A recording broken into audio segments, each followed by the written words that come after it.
Alright, so earlier today, Dokkan Festival Tao was announced to be upcoming, and a lot of people are not excited for him. I definitely do understand Tao is not a character that jumps out the screen to a lot of people.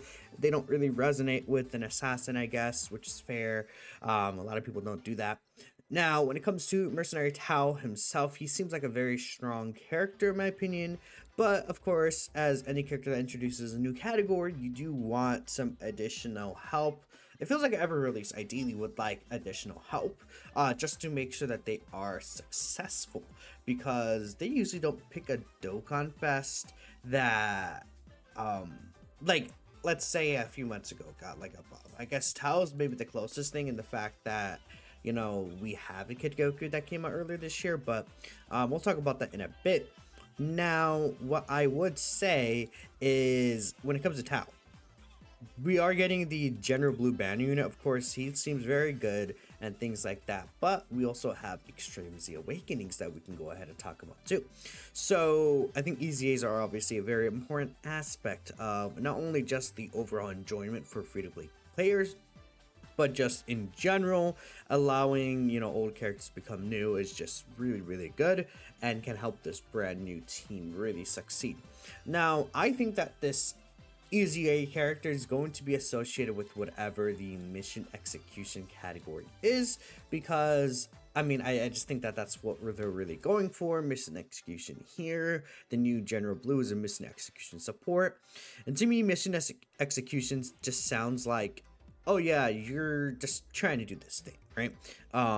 In the most vague way possible, which is, it's a very vague category that we won't know about until the data download hits, and that's going to be later today as well.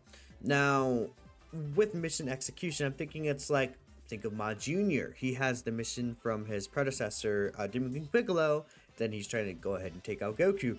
Tao was hired to take on the mission to obtain the Dragon Ball, and he would go ahead and kill Goku, quote unquote, right, by shooting him before the Dragon Ball saved Goku. Trying to think of other options. It's funny, hits, I'm not really sure even hit would count for this team, because in his appearances in the Universe 6 tournament and the Tournament of Power, he wasn't really hired for a mission to kill per se. He was more so like recruited.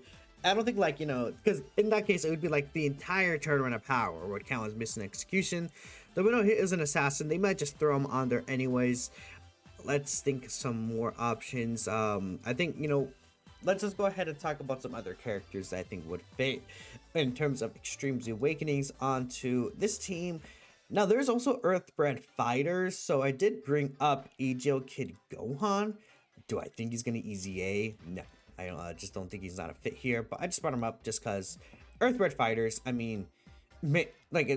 we've seen more questionable decisions from the Dokkan devs, I feel like, so yeah, I'll just bring them up as a discussion point. Super 17, I think, is the next option.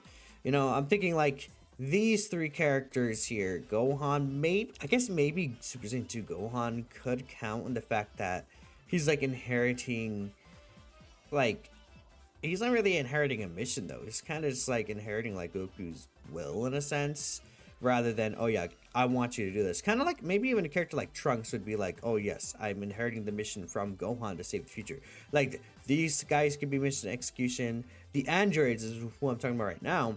They're designed with a purpose, right? And these guys kind of went ahead and carried out their purpose. Maybe some of the like Dragon Ball Super Android 17 and 18 wouldn't really count for mission execution, but this guy right here, Super 17, I think he definitely can count for mission execution. Obviously, mission execution doesn't mean that you actually completed the mission. It doesn't have to be, because Tao actually did not do that. But Super 17 himself, I think, can definitely count for a category like this. Now, in my opinion, I don't think he's going to EZA though. There's two reasons, and even though I've seen this guy thrown up as a popular opinion, first and foremost, I think that they would EZA this guy during like a GT bosses Android celebration rather than this celebration right here. I just don't think he has the design that would help the team out, especially because he already wants to be an Android to target Goku. I feel like they're gonna make him design towards one of these two teams more so. That's my personal opinion. And maybe they could add GT bosses here. I mean, they could realistically add mission execution to like a bunch of these, and that'd be fine. But I'm gonna hope GT bosses slash like an Android Steam in the future would be really nice. I mean, this guy would be swimming really well with the Mega, maybe S tier Super 17. Next year he can get an easy. If we get like a GT bosses kind of renaissance here, we can get S tier Super 17 Easy A, Omega Extreme Z Awakening, right? There's a lot of options there that could be really, really cool. Next. Now, I think this is the most likely option in my opinion. That's Captain Ginyu. Now, Captain Ginyu, I think very obviously counts as mission execution. He was hired by Frieza to go ahead and, gather their Dragon Balls. Very similar to kind of Tao in that sense. And, because of that, I think that it would make a lot of sense that he would actually fit this category. Now, Ginyu is obviously tied to the Ginyu Force, but it's the Ginyu Force team. I think that they can very easily add mission execution here. And, if Namek Saga ends up being the global Dokkan celebration, they can also add Planet Namek Saga here, right? I think if Frieza versus Goku is worldwide, then we have these 2 Extreme Z Awakenings, these 4 Extreme Z Awakenings here. Like, we have quite a bit that they could actually grab from, to where I'm not like worried that Ginyu has to be a part of the celebration no matter what. Like, oh god, if they don't have Ginyu there, it's struggle. There's also physical Angel Golden Frieza here that could fit. I mean, if we look at Super Easy A's Tech Golden Frieza, Super Easy A is an option. So there are a couple of characters in there that can actually work out for a celebration similar to that. So I'm not really too worried per se. There's a bunch of Sub Easy options, right? Like, oh, they're taking Ginyu out here. It's the horriblest thing ever. I feel like, yeah, no, I think Ginyu just feels right to me. Now, this is where I bring up Proton's post, and I mentioned this in Vilify's video like a few hours ago. I just haven't been able to get around to do this one. But there are 21 IDs on both tables, which indicates that there's 3 Extreme Z Awakening slots upcoming. We thought maybe this was for the end of Golden Week. It is not, which means that it's likely for this celebration here. 3 Easy A slots. I think it's going to be an Easy and then 2 Sub Easy. If we take a look at last year, what actually came out last year at this time at the top of my head, like right before the worldwide celebration of Broly? I actually don't remember. Oh god, I went too far. Oh, sorry. Roshi, right? Well, actually, okay, yeah, we could say Roshi, I guess, in this spot, technically. Technically, it was Rose. Did it have any sub-EZAs? Did Roshi have any? No. But you know who did in this slot? Physical Turles had the sub-EZA for AGL Graded Turles and the physical Spirit Triomite Goku. I think the sub-EZAs will just be Ginyu Force's banner units. It just makes a lot of sense. I feel like Ginyu would be the one character where it's like, yeah, as an exception, we usually don't sub-EZA these characters instantly with the EZA. But I feel like the Ginyu Force feels more so like an exception to that than anything, especially because they are so dependent on each other. I think it just resonates to me personally. But if they add a mission execution and Planet Namek Saga to these restrictions for all of these guys, I mean, Ginyu will be incredible right now. If they give him attack stacking as well, like really stacking attack and defense, easy way to make Ginyu really, really good. Imagine he's going to be supporting this category for like, let's say 50% stats, right? That could be really powerful. Super effective, I guess, is there. He has a heal and transformation, of course. This guy could be a really strong slot 1 character. They have the stun chance, which could be really good for Tao. What if it's like when there's an ally whose name includes Ginyu, or the full rotation is like either the 3 categories mentioned.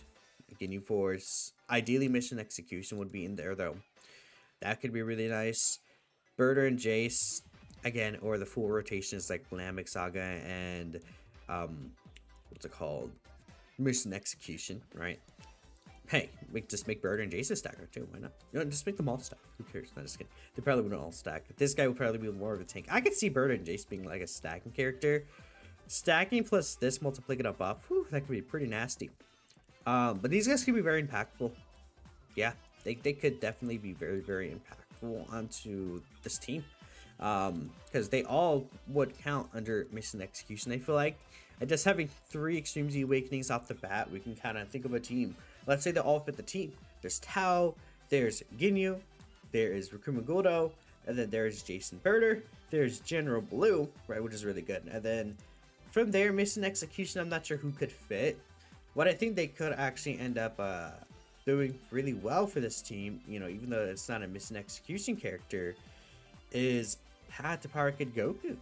Again, I said I would talk about this guy later, so I'm bringing him up now. But he gives Tao 80% reduction, 50% support, and Rainbow Orb changes.